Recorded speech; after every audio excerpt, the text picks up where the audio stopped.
और मैं आपको ये भी बताना चाहता हूं कि एयर प्यूरिफायर एक ऐसा प्रोडक्ट है जिसमें हमें एक प्रॉपर सेल्स की टेक्निक अपनानी पड़ती है। ये थोड़ा सा आप ध्यान से सुनिएगा कि किसी भी सेल्स प्रोसेस को पूरा करने के लिए 3 स्टेप्स होते हैं। सबसे पहला स्टेप होता है नीड को क्रिएट करना, जरूरत को महसूस कराना।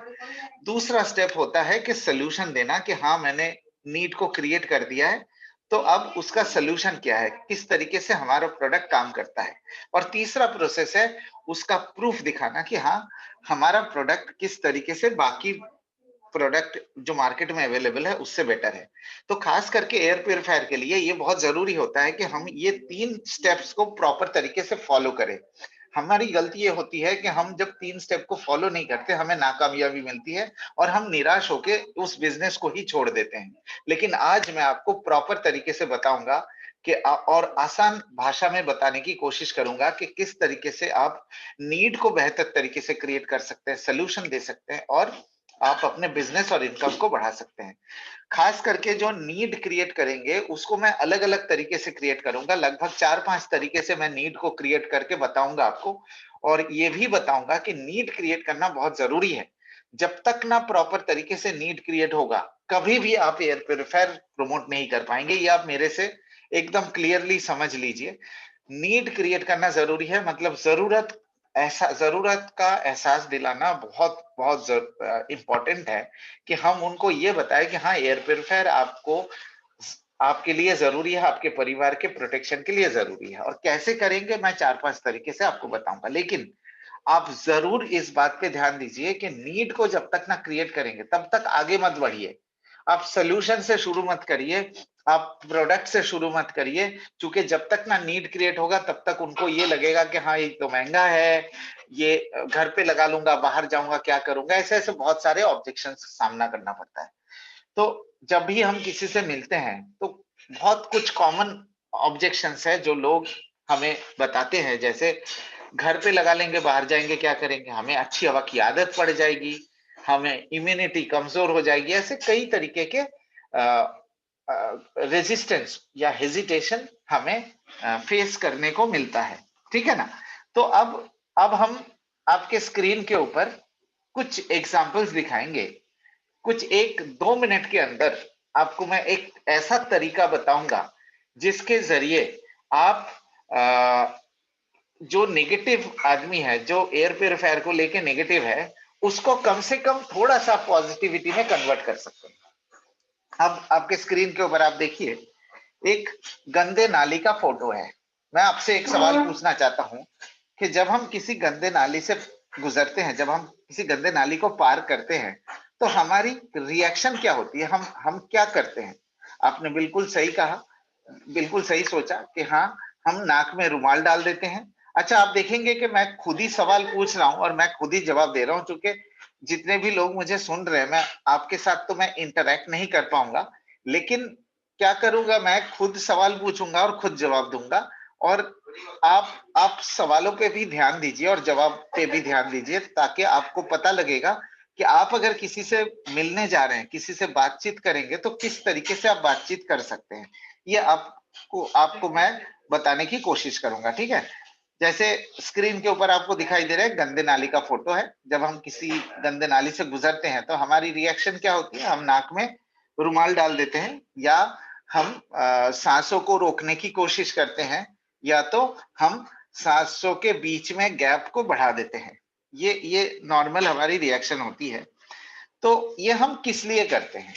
वो इसलिए करते हैं ताकि हमें पता है कि जब गंदे नाली से गुजरते हैं तो हमें पता है कि यहाँ पे जो इतनी गंदगी है, यहाँ पे बदबू है, यहाँ पे इन्फेक्शन है, तो हम नाक में रुमाल डाल के हम उस चीज को कम करने की कोशिश करते हैं। राइट? ये कम क्यों करते हैं? क्योंकि हमें पता है कि ये इन्फेक्शन है।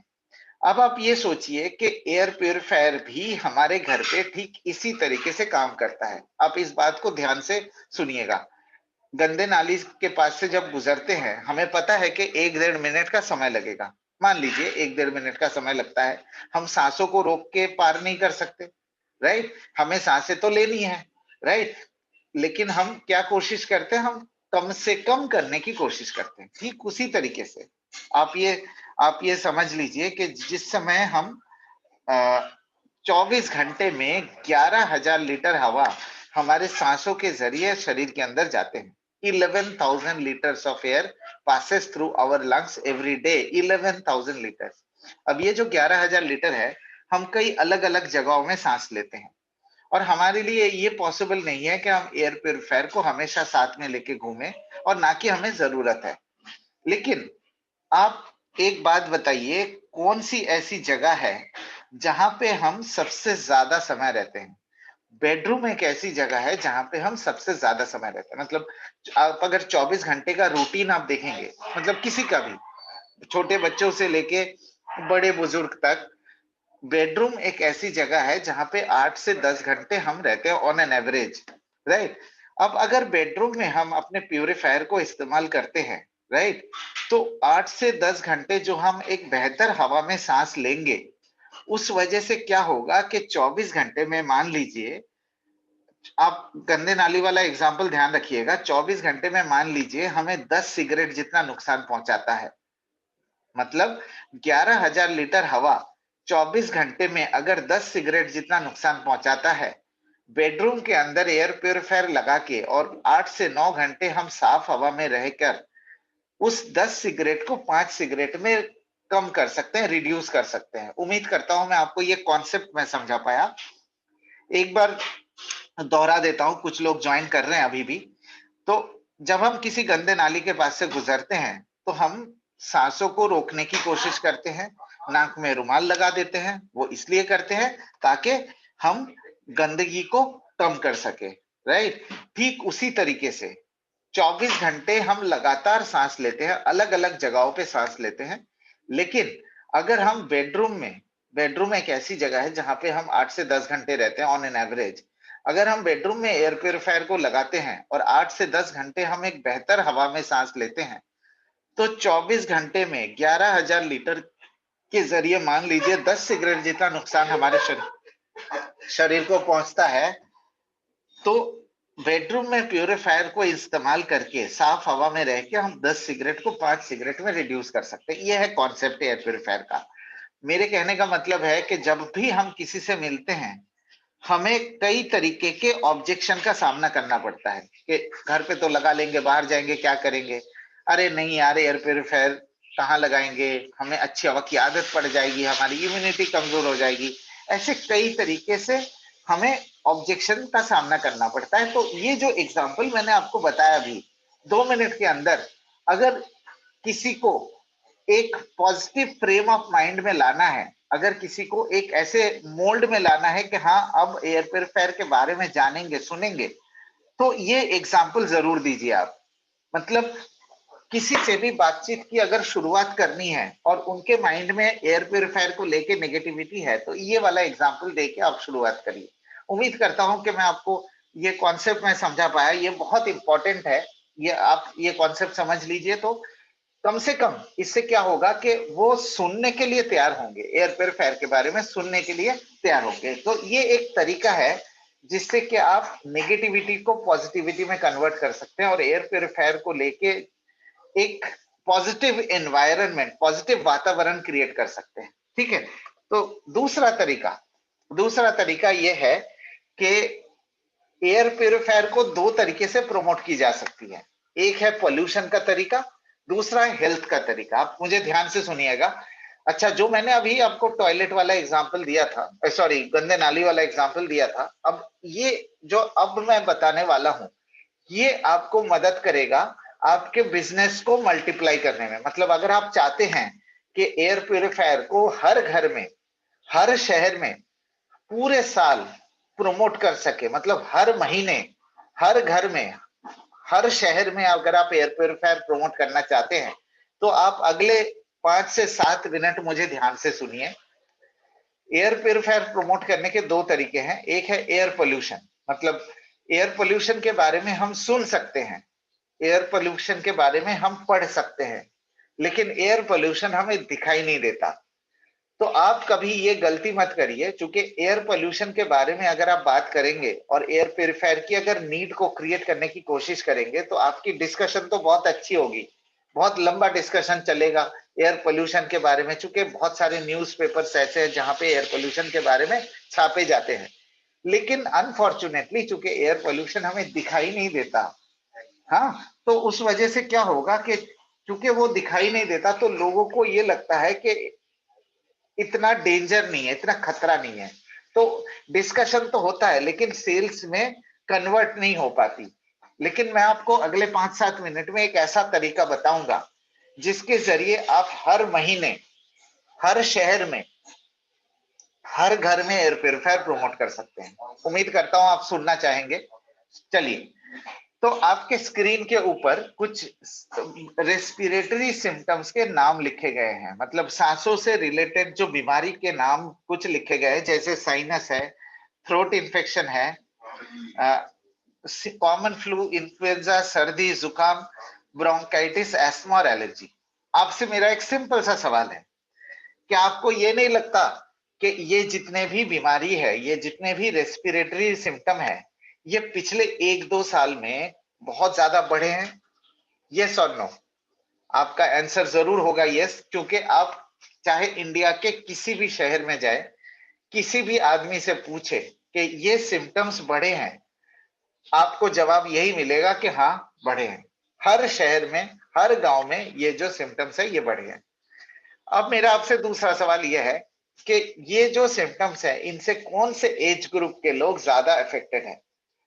बच्चे और बुजुर्ग। क्या आपको यह पता है कि बच्चे इन सिम्टम्स से ज्यादा अफेक्टेड, या बच्चों को इन चीजों से ज्यादा मतलब अफेक्टेड क्यों होते हैं? ये सिम्टम ज्यादा क्यों होता है बच्चों में? आपको ये पता है कि जब बच्चे पैदा होते हैं तो उनके हर एक ऑर्गन, जैसे लंग है, लिवर है, किडनी है, हार्ट है, ब्रेन है, हर एक ऑर्गन को सेंसिटिव कहा जाता है और उसे डेवलप होने में लगभग 8 से 9 साल लग जाते हैं। आपको ये जानकर ताज्जुब होगा कि जिस समय से बच्चे पैदा होते हैं, जिस सेकंड बच्चे पैदा होते हैं, उस समय से लेके हर रोज 11,000 लीटर पोल्यूटेड हवा बच्चों को लंग्स के अंदर जाता है, बच्चों के श्वास नाली से लंग्स के अंदर जाता है। मतलब हर रोज 11,000 लीटर, 11,000 लीटर बच्चों को हवा के जरिए और उसके साथ पोल्यूशन का अटैक हमारे रेस्पिरेटरी, बच्चों के रेस्पिरेटरी सिस्टम को झेलना पड़ता है, राइट? ये जो 11,000 लीटर हवा और उसके साथ जो इम्प्यूरिटीज बच्चों के नाजुक से लंग्स को अटैक करता है, उसकी वजह से बच्चों की इम्यूनिटी को ज्यादा काम करना पड़ता है। वैसे भी इम्यूनिटी उतनी स्ट्रांग होती नहीं है, डेवलप कर रहा होता है इम्यूनिटी पैदा होते ही, तो बच्चों को उससे झेलना पड़ता है और बच्चों के इम्यूनिटी को ज्यादा मेहनत करना पड़ता है, जिसके कारण ये सिम्टम्स बच्चों में ज्यादा आते हैं। अब इसको थोड़ा सा मैं डिटेल में बताऊंगा। जब बच्चे पैदा होते हैं, हम उनके हर एक चीज का ध्यान रखते हैं, साबुन, तेल, शैम्पू, पाउडर, क्रीम, है ना? क्या हम अपने साबुन बच्चों में इस्तेमाल करते हैं? नहीं करते हैं। क्यों नहीं करते? क्योंकि बच्चों के स्किन नाजुक होते हैं। क्या हम अपने क्रीम बच्चों में इस्तेमाल करते हैं? नहीं करते हैं। क्यों? उनके स्किन नाजुक होते हैं। क्या हम जो खाना खाते हैं, सब्जी, दाल, चावल, क्या हम बच्चे को पैदा होते ही क्या हम वो खाना खिला सकते हैं? नहीं खिला सकते। क्यों नहीं खिला सकते? क्योंकि उनके जो डाइजेस्टिव सिस्टम है या जो उनका शरीर है, वो उस तरीके के खाने के लिए अभी तक तैयार नहीं है। तो हम सारे चीजों का ध्यान रखते हैं, सारे चीजों को ये ध्यान रखते हैं कि सब चीज जो है केयरफुली रहे बच्चों के केस में। लेकिन हम 11,000 लीटर हवा, जो कि बच्चों के शरीर के लिए सबसे ज्यादा वाइटल है, उस चीज को क्यों भूल जाते हैं? उस चीज को क्यों इग्नोर करते हैं? और जिसके कारण क्या होता है, उस इग्नोर करने के वजह से जो बच्चों के श्वास नाली है, उसके ऊपर जो प्रेशर पड़ता है, जो उसके बच्चों के श्वास नाली के ऊपर जो झेलना पड़ता है, इस वजह से ये सिम्टम्स बार बार आते हैं। मैं आपको एक छोटा सा एग्जांपल देता हूं, जिससे आपको ये समझ में आएगा कि बच्चों के ये जो सिम्टम्स है, ये किस वजह से हमें होते हैं। आपको मैं एक छोटा सा एग्जांपल देता हूं कि जब हम, मान लीजिए, हमारे 11,000 लीटर हवा जो हमारे शरीर के अंदर आते हैं, उससे उसके अंदर जो इम्प्यूरिटीज आती है, उसके साथ जो इम्प्योरिटीज आती है उसे रोकने के लिए एक एक्सक्लूसिव इम्यूनिटी सिस्टम दिया गया है, राइट। अब ये जो इम्यूनिटी सिस्टम है 3 लेवल पे काम करता है, मैं बहुत ज्यादा डिटेल में नहीं जाऊंगा। और ये इसमें से सबसे अहम जो है वो है इन्फ्लेमेशन। अच्छा, मैं आप लोगों को ये बताना चाहता हूँ कि ये सेशन रिकॉर्ड हो रहा है, तो अगर आपको इसकी रिकॉर्डिंग चाहिए तो मैं सेशन के एंड में आपको मैं या तो लिंक दे दूंगा या तो मैं आपको मेरा व्हाट्सएप नंबर दे दूंगा, तो आपको मैं ये रिकॉर्डिंग आपको मिल जाएगी, राइट। बट इसका ये मतलब नहीं है कि आप सेशन को नहीं सुने, आप ध्यान से सुनिए। बट अगर कभी कभी नेटवर्क का इशू रहता है, कभी कुछ लेट में लोग ज्वाइन करते हैं, तो उनके लिए बेनिफिट हो जाएगा। तो प्लीज आप ध्यान से सुनिए ताकि आपकी क्लोजिंग बेहतर हो सके। सो इन्फ्लेमेशन के बारे में एक छोटा सा एग्जांपल दूंगा। मान लीजिए आप अपने घर के बैल्कनी में बैठे हुए हैं और आप देख रहे हैं कि आंधी तूफान होने वाला है, आंधी तूफान हो रही है। तो आप क्या करेंगे, आप घर के अंदर आ जाएंगे और घर के अंदर आके दरवाजे खिड़की को बंद कर देंगे। दरवाजे खिड़की को क्यों बंद करेंगे? बिकॉज जो बाहर की धूल मिट्टी है वो आपके घर के अंदर ना आ सके। ये बहुत नेचुरल रिएक्शन है ना, ये अपने आप करते हैं, हमें किसी को बोलना नहीं पड़ता। अब आप ये देखिए, ठीक उसी तरीके से हमारा इम्यूनिटी सिस्टम, जो रेस्पिरेटरी, जो श्वास नाली है, उसके अंदर जो इम्यूनिटी सिस्टम है वो भी ठीक इसी तरीके से काम करता है। अब जो श्वास नाली है, आप देखिए नॉर्मली, मेरे कर्सर को फॉलो करिए, ये नॉर्मली इतना गैप होना चाहिए। और जब सांस लेते हैं हम और सांसों के जरिए जो गंदी हवा आती है, तो हमारे श्वास नाली को सिकुड़ देते हैं। श्वास नाली को सिकुड़ के छोटा करके पतला करके उसे कहते हैं इन्फ्लेमेशन। ये बहुत एक नेचुरल रिएक्शन है हमारे इम्यूनिटी सिस्टम का। अब ये जो इन्फ्लेमेशन होता है, ये इन्फ्लेमेशन अलग अलग लेवल पे होता है। अब नाक के अंदर अगर इन्फ्लेमेशन हुआ तो हमें नाक बंद का एहसास होता है। जब नाक बंद होता है तो हम मुंह से सांस लेने लगते हैं, और जब मुंह से सांस लेते हैं तो वो जो जो इम्प्योरिटीज नाक से रोकने की कोशिश की जा रही थी, अब वो गले में आ जाता है। जब गले में आता है तो गले में खराश होते हैं, गले में दर्द होता है, और फिर हमें खांसी आने शुरू हो जाते हैं। फिर धीरे धीरे आप देखेंगे, धीरे धीरे अब नीचे जाता है। जब छाती वाले हिस्से में जाता है तो वहां पे, जब छाती वाले एरिया में जाता है, जैसे इस एरिया में मेरे कर्सर को फॉलो करेंगे, यहाँ पे इसको ब्रोंकियल सेक्शन कहा जाता है। जब यहाँ पे इन्फ्लेमेशन होता है तो उसे ब्रोंकाइटिस के नाम से जाना जाता है। ये बच्चों के केस में बहुत कॉमन है। आप देखेंगे कई बार बच्चे जो है रात को जब सोते सोते उठ के बैठ जाते हैं, उनको दिक्कत होती है सांस लेने में। तो जब उस सिचुएशन को, यहाँ पे जो छाती वाले एरिया में जो दिक्कत होती है, तो उसे ब्रोंकाइटिस, एलर्जिक ब्रोंकाइटिस भी कहा जा सकता है। अब एक बहुत इंपॉर्टेंट और अहम पॉइंट मैं आपको बताने वाला हूं। अब देखिए ब्रोंकाइटिस, ब्रोंकियल सेक्शन के बाद अब देखिए ये एयरवे, जो श्वास नाली है, अब धीरे धीरे ब्रांच आउट हो गए। अब ये पेड़ की तरफ अंदर डिस्ट्रीब्यूट हो गए लंग्स के अंदर। ये देखिए पतले पतले से एयरवेज में डिस्ट्रीब्यूट हो गए। तो ये जितने भी पतले पतले से एयरवेज है, अगर यहाँ पे इन्फ्लेमेशन होता है, यहाँ पे जो पतले लंग्स के अंदर जो पतले एयरवेज है, वहां पे इन्फ्लेमेशन होता है, वहां पे सिकुड़ने लगता है, तो उसे एस्थमा अटैक बोलते हैं, उसे एस्थमा के नाम से जाना जाता है। क्या मैं आपको समझा पाया हूं? इस पॉइंट को थोड़ा ध्यान से सुनिएगा। इम्प्यूरिटीज जब शरीर के अंदर आते हैं, 11,000 लीटर हवा के जरिए जो जहरीले पदार्थ जो शरीर के अंदर आने की कोशिश करता है, हमारा जो श्वास नाली है उसको सिकुड़ के उसे रोकने की कोशिश करता है, और हमें एक सिम्टम नजर आता है। हमें एक रेस्पिरेटरी, मतलब नाकबंद जो है बीमारी नहीं है, नाकबंद एक शरीर का सिग्नल है। खांसी, जुकाम, ब्रोंकाइटिस, एस्थमा, ये सब शरीर के सिग्नल है, ये कहने के लिए कि देखो गंदगी शरीर के अंदर आ रहा है और हम उसे रोकने की कोशिश कर रहे हैं। तो अब हमारे पास क्या चॉइस है? हमारे पास दो चॉइस है। पहला चॉइस है कि हम इसे इग्नोर करते रहें, हम इसे नजरअंदाज करते रहें, राइट। दूसरा चॉइस है कि हम अब इससे प्रिवेंट करने के लिए एयर प्यूरिफायर का इस्तेमाल करें। अगर हम नजरअंदाज करेंगे तो हमें बीमारी ज्यादा से ज्यादा बढ़ती रहेगी, इनकी फ्रीक्वेंसी बढ़ती रहेगी और कॉम्प्लिकेशंस बढ़ते रहेंगे। ये मुझे नहीं लगता ये चीज कहने की जरूरत है कि देखिए मैंने आपको दो एग्जाम्पल दिए, एक एस्थमा एग्जाम्पल दिया, एक बच्चों का एग्जाम्पल दिया। बच्चों को ज्यादा बार डॉक्टरों के पास लेके जाना पड़ता है। बच्चे ज्यादा बार बीमार इसलिए होते हैं क्योंकि उनके रेस्पिरेटरी सिस्टम नाजुक होता है। जो 11,000 लीटर हवा बच्चों के लंग्स के अंदर जाते हैं, उसके साथ जो इम्प्यूरिटीज जाती है उसे रोकने के लिए इम्यूनिटी सिस्टम को ज्यादा मेहनत करना पड़ता है। तो ये सिम्टम्स ज्यादा बार दिखाई देते हैं बच्चों के केस में।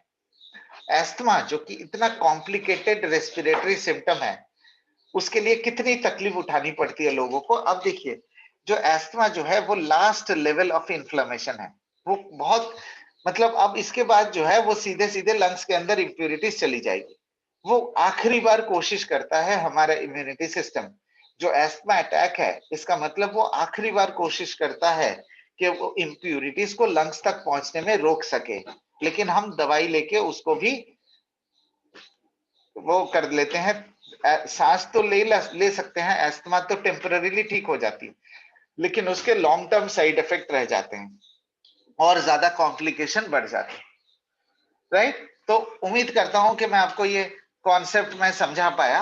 अब जैसे कि मैंने आपको थोड़ी देर पहले ये बताया था कि एयर प्यूरिफायर कैसे काम करता है।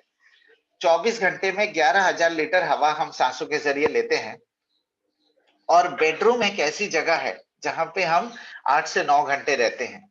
तो मतलब मान लीजिए 24 घंटे में अगर 10 सिगरेट जितना नुकसान हमारे शरीर को पहुंचता है, हम बेडरूम में एयर प्यूरिफायर को लगा के 8 से 10 घंटे हम बेहतर हवा में सांस लेके हम इम्प्यूरिटीज को रिड्यूस कर सकते हैं। मतलब 10 सिगरेट को 5 सिगरेट में रिड्यूस कर सकते हैं। आप ये मेरे 10 सिगरेट वाला एग्जाम्पल को लिटरली मत लीजिए, इसको मैं एज अ एग्जाम्पल, एक एग्जाम्पल के तौर पे बता रहा हूँ। वैसे तो एक सिगरेट भी नुकसान देता है, बट एयर प्यूरिफायर का यही मतलब है कि अगर आप बेडरूम में लगाएंगे तो डैमेज को रिड्यूस कर पाएंगे, नुकसान को रिड्यूस कर पाएंगे, जिसके कारण ये सिम्टम्स आपके आराम से रिड्यूस हो जाएंगे। अब एक और बहुत इंपॉर्टेंट पॉइंट पे आता हूं। एयर प्यूरिफायर का बहुत इंपॉर्टेंट हिस्सा है ये।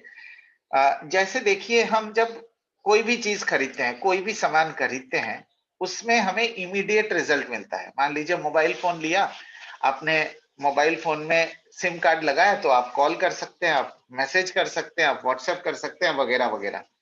आप अगर टीवी खरीदते हैं तो उसमें डिश का कनेक्शन लगाने के बाद आप पिक्चर देख सकते हैं। आप एसी खरीदते हैं तो उसको उसमें इमीडिएटली ठंडी हवा आने लगती है। लेकिन एयर प्यूरिफायर एक ऐसा प्रोडक्ट है जिसमें हमें इमीडिएट कोई रिस्पांस नहीं मिलता। ये भी एक और वजह है जिससे वजह से लोग हेजिटेट करते हैं, हिचकिचाते हैं एयर प्यूरिफायर को परचेज करने में। तो मैं अब आपको 4 ऐसे पॉइंट्स बताऊंगा जो शार्प एयर प्यूरिफायर लगाने के बाद आपको महसूस हो सकता है। और ये भी, इसके भी मैं एक बिजनेस पॉइंट ऑफ व्यू से बताऊंगा कि आप इसको बिजनेस कैसे, इसका बिजनेस कैसे बढ़ा सकते हैं, एग्जांपल के साथ बताऊंगा मैं आपको। सबसे पहला पॉइंट, एस्थमा और एलर्जी के लिए कई बार आपने देखा होगा कि एस्थमा और एलर्जी के लिए जो दवाई लेनी पड़ती है, पफ लेना पड़ता है, इनहेलर लेने पड़ते हैं, नेबुलाइजर लेना पड़ता है। तो एस्थमा एलर्जी के लिए जो लोग दवाई लेते हैं या जिनको एस्थमा अटैक होते हैं, एलर्जी अटैक होते हैं, हाँ, 7 से 10 दिन के अंदर 50% तक उनको राहत मिल सकता है अगर आप उनके घर में शार्प का एयर प्यूरिफायर लगाते हैं। तो आपको लग रहा होगा कि ये मैं ऐसे बात कर रहा हूं, इसकी बैकग्राउंड क्या है। आपके स्क्रीन के ऊपर आप देख सकते हैं, ये एलर्जी यूके एक ऐसी संस्था है जो एस्थमा एलर्जी के ऊपर रिसर्च करते हैं, और खास करके उन प्रोडक्ट्स पे रिसर्च करते हैं जो naturally without side effects asthma allergy को कम कर सकते हैं। राइट? उन्होंने अपने प्रोडक्ट को टेस्ट किया, डिटेल में टेस्ट किया, और उन्होंने हमें सील ऑफ अप्रूवल सर्टिफिकेट दिया। ये देखिए येलो कलर का जो सील ऑफ अप्रूवल सर्टिफिकेट, इसका मतलब है एस्थमा एलर्जी के लिए सबसे कार्यकर और सबसे बेहतर प्रोडक्ट यही है। अब मैं आपको एक बिजनेस अपॉर्चुनिटी बताता हूं। मान लीजिए कि आप कहीं भी रहते हो, इंडिया के किसी भी कोने में आप रहते हैं, आपके आसपास कई सारे केमिस्ट शॉप्स होंगे। आप किसी भी केमिस्ट शॉप में जाइए, आपको जो पहचानते हैं, आप उस केमिस्ट शॉप में जाइए, आप उनसे पूछिए, भाई साहब एस्थमा एलर्जी और सर्दी जुकाम इन सब चीजों के दवाई में कितनी बढ़ोतरी हुई है, कितना ग्रोथ आया है पिछले 1 साल में। मैं आपसे ये कहना चाहता हूं कि वो कहेंगे जरूर कि कम से कम 70-80% या 100% का ग्रोथ आया है। तो आप उनको एक बात बताइए, हो सके तो आप उनको डिस्ट्रीब्यूटर बना दीजिए कि हम हमारे पास कुछ ऐसे प्रोडक्ट्स है जिससे आप naturally without side effect asthma allergy के मेडिकेशन को कम कर सकते हैं।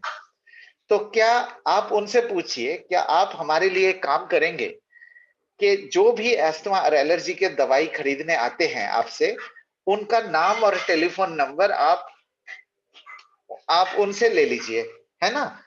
उनसे आप ये रिक्वेस्ट करिए, जो केमिस्ट शॉप वाले हैं, जो दवाई की दुकानें हैं, जो उनके ओनर है, जो उनके कर्मचारी हैं, आप उनसे कहिए कि आप हमें उनके नाम और टेलीफोन नंबर दे दीजिए, जो भी आपसे एलर्जी और एस्थमा की दवाई खरीद के लेके जाते हैं। अगर आपको वो नंबर मिल जाते हैं, नाम और नंबर मिल जाते हैं, तो आप कैसे बात करेंगे, मैं एक एग्जाम्पल बताता हूँ, ठीक है ना। तो आपके लिए वो अनजान है, उनके लिए आप अनजान है। तो आप एक स्ट्रेंजर से बात कर रहे हैं, आप एक अनजान आदमी से बात कर रहे हैं, तो कैसे बात करेंगे। आप फोन उठा के ये कहिए कि क्या मैं ऐसे ऐसे मिस्टर और मिस ऐसे बात कर रहा हूँ, उनसे क्या मैं आपसे बात कर रहा हूँ। तो वो कहेंगे कि हाँ। तो आप फिर उनसे ये पूछिए कि आपका ये जो नंबर है मुझे यहाँ से मिला है, तो क्या मैं आपसे 2-4 मिनट बात कर सकता हूँ। तो अगर वो कहते हैं कि हाँ, तो ही आप बात करिए। अगर वो कहते हैं नहीं, तो फिर आप दोबारा टाइम ले लीजिए कि कब उनसे बात कर सकते हैं। मान लीजिए अगर वो कहते हैं कि हाँ बात कर सकते हैं, तो फिर आप उनसे पूछिए कि ऐसे आप बुरा मत मानिएगा, मैं कुछ पर्सनल क्वेश्चन पूछना चाहता हूँ। तो मुझे आपका ये जो रेफरेंस मिला है कि आप एस्थमा और एलर्जी के दवाई परचेज करते हैं, क्या आप ये अपने लिए परचेज करते हैं या आप आपके किसी फैमिली मेंबर के लिए। तो खैर इसका तो वो जवाब हो सकता है वो दे देंगे। फिर आप उनसे ये पूछिए कि आप जो ये दवाई परचेज करते हैं, क्या ये दवाई की मात्रा, क्या ये दवाई की फ्रीक्वेंसी पिछले सालों के मुकाबले बढ़ रहा है, धीरे धीरे क्या ये बढ़ रहा है। तो ऑब्वियसली उसका भी आंसर होगा हाँ, चूंकि ऐसा तो हो नहीं सकता कि दवाई जो ले रहे हो उनकी फ्रीक्वेंसी घट जाए, तो बढ़ेगा, ऑब्वियसली बढ़ेगा। तो फिर आप उनसे ये कहिए कि अगर आप बुरा ना माने, तो हम लोग एक हेल्थ एंड वेलनेस कंपनी को रिप्रेजेंट करते हैं, और हमारे पास कुछ ऐसे प्रोडक्ट्स है जिससे नेचुरली विदाउट साइड इफेक्ट्स आप ये एस्थमा और एलर्जी के मेडिकेशन और एस्थमा एलर्जी के अटैक्स को भी आप सॉरी 7 से 10 दिन के अंदर 50% तक रिड्यूस कर सकते हैं। तो क्या आप इसके बारे में जानना चाहेंगे, क्या आप इसके बारे में एक बार क्या मैं इसके बारे में आपको बता सकता हूं।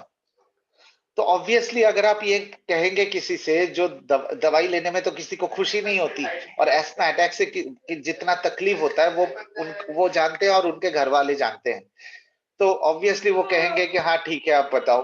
तो फिर आप फोन पे मत बताइए, आप उनसे मीटिंग या face to face meeting fix करिए, या तो घर पे या तो बाहर मीटिंग फिक्स करके फिर आप उनको डिटेल बताइए कि एस्मा क्या होता है, कैसे होता है, और हमारे प्रोडक्ट किस तरीके से उसे रिड्यूस कर सकता है, और सर्टिफिकेट की कॉपी भी उनको दिखा सकते हैं। ठीक है ना। तो ये मैंने आपको एक छोटा सा एग्जाम्पल दिया कि ये बहुत बड़ा अपॉर्चुनिटी है, और अब आप बड़ी आसानी से आप इस पे टारगेट कर सकते हैं, इसको टैप कर सकते हैं, और आपको सक्सेस रेट बहुत ज्यादा होगा। आप हमेशा ये सोचिए कि आप अगर किसी को अप्रोच कर रहे हैं जिनको एस्मा एलर्जी के शिकायत होते हैं, उनको ये नहीं लगना चाहिए कि आप कोई प्रोडक्ट बेच रहे हैं, उनको ये लगना चाहिए कि आप उनको मदद कर रहे हैं। राइट। तो आप ये याद रखिएगा कि उनको बहुत तकलीफ होती है, जिनको एस्थमा होता है उनको भी तकलीफ होते हैं, उनके घर वालों को भी तकलीफ होते हैं। तो आप बेफिक्र रहें, अगर प्रॉपर तरीके से सिस्टमेटिकली आप उनको बताएंगे तो प्रोडक्ट जरूर लेंगे आपसे, और आगे भी रेफरेंस देंगे, बहुत अच्छा रेफरल पॉइंट बनेंगे आपके लिए। दूसरा और चौथा पॉइंट यहाँ पे जो दिखाई दे रहा है, उसके लिए मैं एक और एग्जांपल लूंगा आपसे। ये देखिए कि आजकल एयर कंडीशनर का यूसेज बहुत ज्यादा बढ़ रहा है। आप हर साल देखेंगे कई नए नए लोग जो है एसी खरीद रहे हैं, और जिनके पुराने हो चुके हैं उनको एसी को भी बदला जा रहा है। तो एसी के यूज बहुत ज्यादा बढ़ रहा है।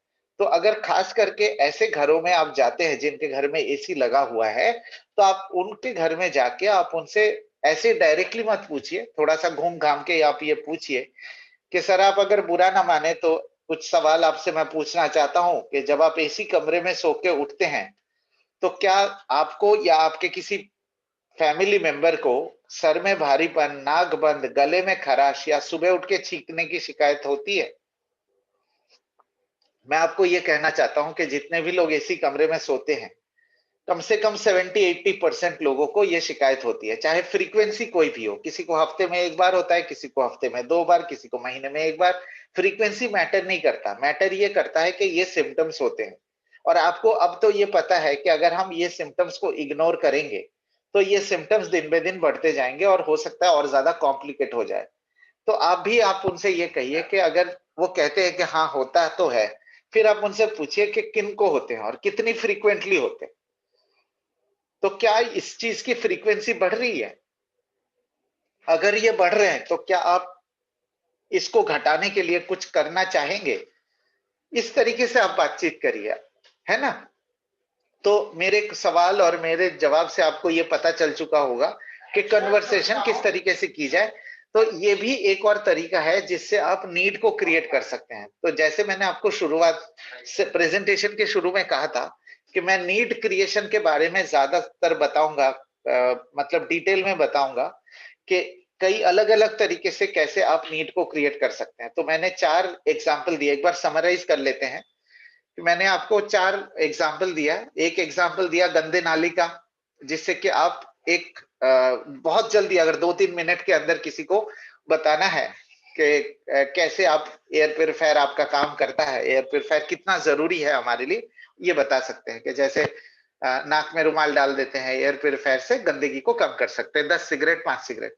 फिर हमने ये देखा कि हम हवा को जो 11,000 लीटर हवा इसे हम किस तरीके से इग्नोर करते हैं जिसके कारण बच्चों को कितना तकलीफ उठाना पड़ता है, बच्चों को लेके डॉक्टर के पास जाना पड़ता है और दवाई से बच्चों की कोई अ, अच्छा नहीं होता, बल्कि लॉन्ग टर्म साइड इफेक्ट छोड़ जाते हैं। और अस्थमा और एलर्जी के लिए हमारे जो बिजनेस प्लान होंगे, वो बिजनेस की स्ट्रेटेजी होगी, कैसी होगी, वो भी मैंने आपको एग्जांपल दिया। जो एसी कमरे में लोग सोते हैं, जिनके घर में एसी है, उनको कैसे आप अप्रोच करते हैं, कर सकते हैं, वो भी मैंने बताया। अब आप खुद सोचिए कि बच्चे जिनके घर में छोटे बच्चे हैं, जिनके घर में 0 टू 3 इयर्स तक के बच्चे हैं या जिनके घर में 0 टू 10 इयर्स तक के बच्चे हैं, उनके घर में एयर प्यूरीफायर कितना ज़रूरी है। जिनके घर में लोग अस्थमा एलर्जी से अफेक्टेड है, उनके लिए कितना ज़रूरी है। जिनके घर में एसी है, उनके लिए एयर प्यूरीफायर कितना ज़रूरी है।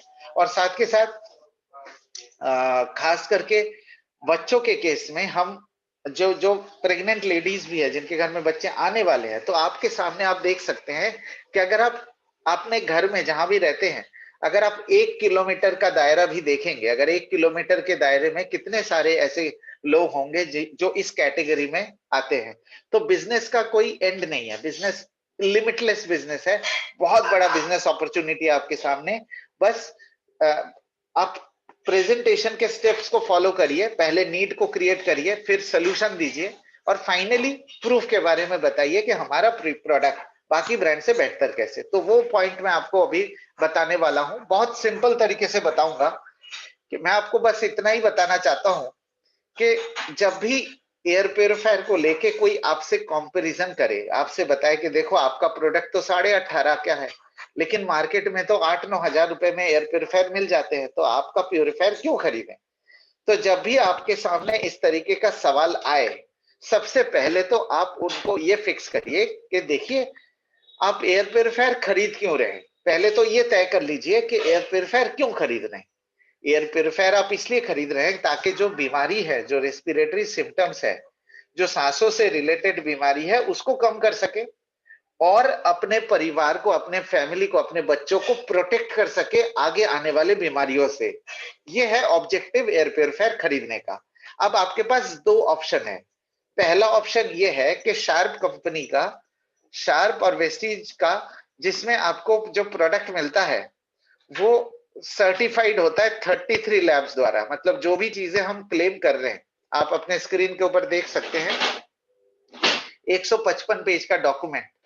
इसमें हमारे 33 लैब्स द्वारा दिए गए सर्टिफिकेट की कॉपीज है और उनके डिटेल्ड टेस्ट रिपोर्ट है, पूरा 155 पेज का डॉक्यूमेंट। तो मतलब आपका ऑब्जेक्टिव क्या हुआ, सॉरी,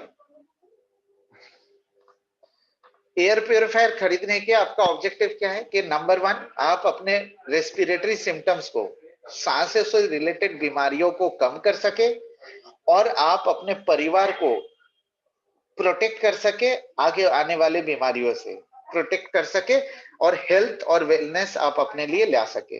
तो इस ऑब्जेक्टिव को पूरा करने के लिए पहला ऑप्शन है शार्प का, जो सर्टिफाइड प्रोडक्ट देता है 33 ग्लोबल लैब्स द्वारा, मतलब 33 लैब्स द्वारा दिए गए सर्टिफिकेट है हमारे पास। इसका मतलब ये क्रेडिबल हो रहा है। और ये भी मैं आपको बताना चाहता हूं कि हमारा जो टेक्नोलॉजी है, जो प्लाज्मा क्लस्टर टेक्नोलॉजी है, प्लाज्मा क्लस्टर टेक्नोलॉजी कोविड 19 के जो जिम्मेदार है, सार्स कॉव 2, उस वायरस को लैब टेस्ट में ये पाया गया है कि उस वायरस को 30 सेकंड के अंदर 91.3% तक रिड्यूस कर सकता है। मतलब आपके पास जो प्रोडक्ट है, सर्टिफाइड प्रोडक्ट है और ऐसी टेक्नोलॉजी है। आप टेक्नोलॉजी के दम को देखिए, जिस वायरस के लिए पूरी दुनिया हिल चुका है, जिस वायरस के लिए कोई दवाई नहीं है, खैर वैक्सीन आ चुका है लेकिन दवाई अभी तक नहीं बनी, उस वायरस को डिस्ट्रॉय करता है आपका प्लाज्मा क्लस्टर टेक्नोलॉजी। तो ये है दम हमारे प्रोडक्ट में।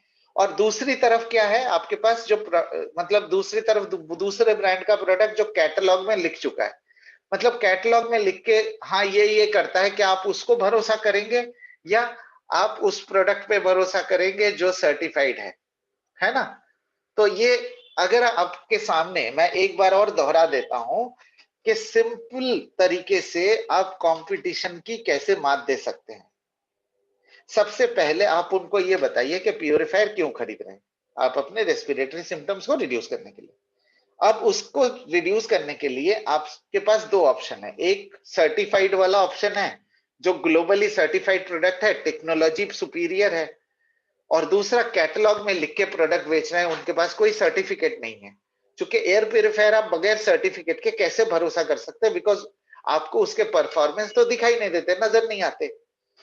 तो ये है ये था मेरा प्रेजेंटेशन, जो मैंने आपको बोला था कि मैं आपको शॉर्ट करके बताऊंगा, राइट। अब मैं आपको बताना चाहता हूं कि एयर प्यूरिफायर को बेहतर यूज करने के लिए, एयर प्यूरिफायर के बेहतर बेनिफिट के लिए आप इसको किस तरीके से लगा सकते हैं, कैसे लगाएंगे, कहाँ लगाएंगे, उसकी मेंटेनेंस कैसे करेंगे, ताकि आपको लगातार इसके बेनिफिट मिलते रहे। और उसके बाद आपके जो सवाल होंगे, आपके सवाल मैं लूंगा। बस 5 मिनट का समय और दीजिए। यह है हमारा एयर प्यूरिफायर आपके स्क्रीन के ऊपर। इसमें जब आपको एयर प्यूरिफायर मिलेगा, इसका प्लेसमेंट बहुत ज्यादा जरूरी है। प्लेसमेंट के लिए आप इसको ग्राउंड लेवल पे रखिए, ये हमारा रिकमेंडेशन है। अगर आप ग्राउंड लेवल पे नहीं रखना चाहते तो 1-1.5 फीट की हाइट पे रख सकते हैं मैक्सिमम, लेकिन रिकमेंडेड है कि आप इसे ग्राउंड लेवल पे रखें।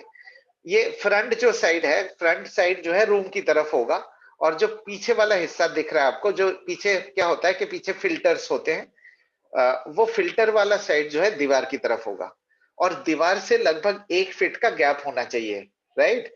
और ये जो गैप रखेंगे आप, ये ध्यान रखिए, और प्लेसमेंट इसकी ऐसी जगह करिए जहां से आपकी प्रॉपर रूम में एयर सर्कुलेशन हो सके। ये हमेशा आप ध्यान दीजिएगा कि प्रॉपर एयर सर्कुलेशन हो सके। मतलब इसको टेबल के नीचे या कबर्ड के साइड में ऐसे नहीं लगाना है।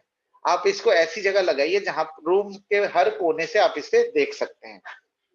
ये जो ऑपरेशन पैनल है, आपको स्क्रीन के ऊपर ये दिख रहा है, ऑपरेशन पैनल है।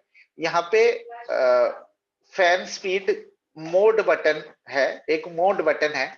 जो मोड बटन है उससे फैन स्पीड एडजस्ट की जा सकती है। और अगर आपका रूम साइज, जैसे मैंने आपको शुरू में कहा था कि प्यूरिफायर का सबसे बेहतर उपयोग जो है बेडरूम में है, और बेडरूम के साइज 90-95% केसेस में 100-150 स्क्वायर फीट से ज्यादा नहीं होता है।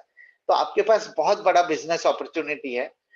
तो बेडरूम अगर 100-150 स्क्वायर फीट का है तो इसको मीडियम फैन स्पीड पे चलाइए। अगर उससे बड़ा कमरा है तो इसको हाई फैन स्पीड पे चलाइए। और दो कंडीशन में एयर प्यूरिफायर बेहतर काम करता है। कंडीशन नंबर 1, आपका एसी रूम। एसी रूम क्या होता है कि बंद रहता है, तो जब बंद होता है तो आपको प्यूरिफायर की एफिशिएंसी 100% मिलती है, राइट।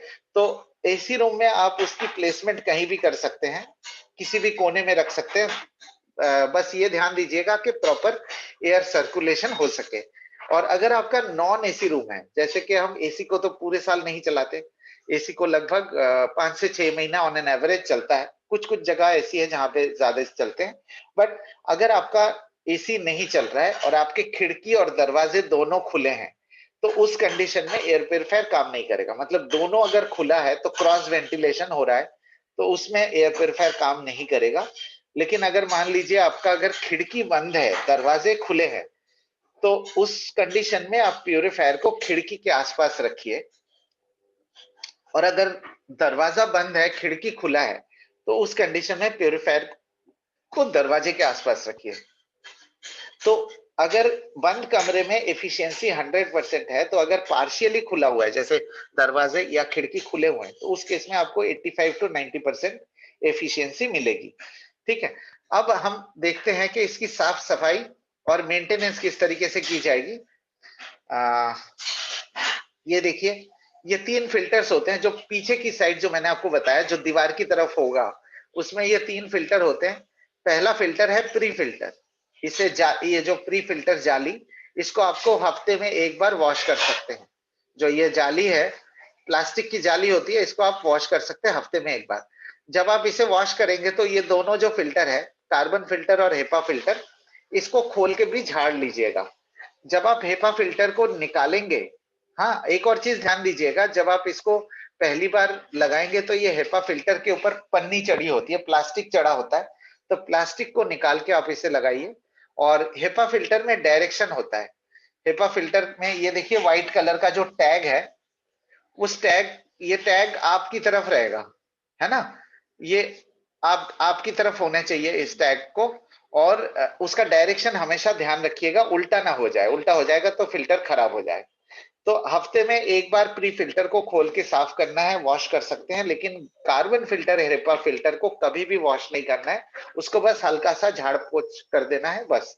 लेकिन महीने में एक बार अगर हो सके तो हेपा फिल्टर को धूप दिखा दीजिए, मतलब 1 घंटे 1.5 घंटे के लिए हेपा फिल्टर को धूप में रख दीजिए। और बस यही मेंटेनेंस है। आप इसको इस तरीके से इस्तेमाल करेंगे तो आपको बेनिफिट्स मिलते रहेंगे। और हेपा फिल्टर और कार्बन फिल्टर का जो लाइफ है वो लगभग 2 साल का है। और आप लगातार इसे यूज करिए पूरे साल, मतलब एक बार आपने यूज करना शुरू किया तो पूरे साल इस्तेमाल करिए। जैसे मैंने कहा कि बंद कमरे में, ओपन रूम में जिस तरीके से यूज करना है यूज करिए, और रेगुलर इसे पीरियोडिकली साफ करिए। और किस कंडीशन में इसको बदला जाएगा फिल्टर को।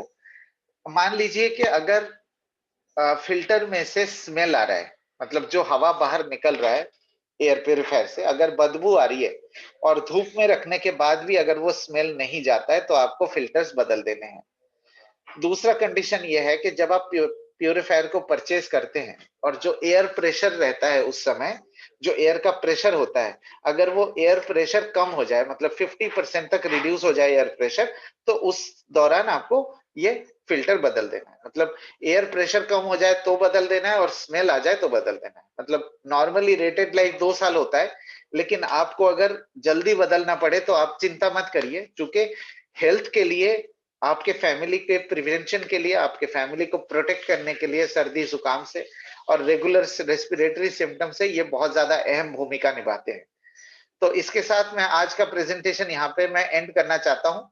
और आपके जो भी सवाल है आप मेरे से पूछ सकते हैं। उम्मीद करता हूँ कि आप